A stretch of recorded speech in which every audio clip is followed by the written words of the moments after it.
O'rtoqlar, hammaga salom. Sizlar bilan Aida Taro. Shaxsiy rasklad qildirmoqchi bo'lganlar WhatsAppdan aloqaga chiqasizlar. Har doimgidek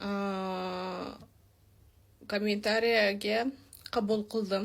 Amin deb yozib qo'yasizlar, chunki men yana sizlarga foydali bir manifest bilan chiqyapman.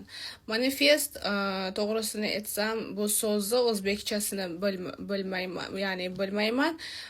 Kim o'zi uchun aniq ma'nosini bilishni xohlasa, Ozarbayjon tilida yoki turkcha tilida Google ga yozsangiz, manifest ma'nosi nima deb yoki Ozarbayjon yoki turk tilini perevod qilasizlar.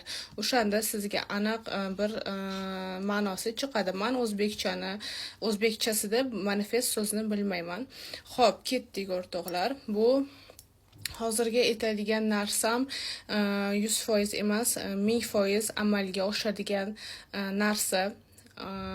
Bu manifest mani energiyam orqali va sizni chiroyli niyatingiz va energiyangiz orqali 1000% amalga oshadigan narsa. Urushib qolganlar yarashuvi, ikkita parachkalar, ikkita sevishganlar birlashtiradigan so'z.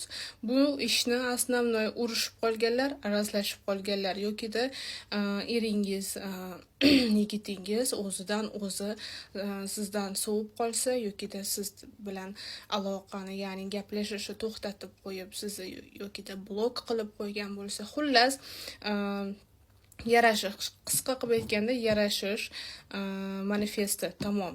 Bu uchun bizga nima kerak bo'ladi? Stakan olasiz. Menda bu kichkina stakan, siz katta stakan bo'ladi-ku, ichadigan stakaningiz. Shunaqa stakan olasiz, bakal emas, stakan bo'lishi kerak. Zerkalniy, oynali stakan bo'lishi kerak. Bu ishni 7 kun qilasiz. 7 kun har kuni ertalab turganingizda toza suv olasiz va to'ldirasiz. Men manifest so'zini pastga yozib qoldiraman. O'shani labingizni, ya'ni og'zingizga olib kelib, pichirlab, o'sha so'zni 3 marta takrorlab aytasizlar. Agarda siqilayotgan, yig'layotgan bo'lsangiz, bu ishni qilmanglar. Bu ish amalga oshmaydi. Chunki meni energiyam to'la olov kabi energiya bo'lgani uchun buni yaxshi настроенiyada, chiroyli настроенiyga qilasizlar.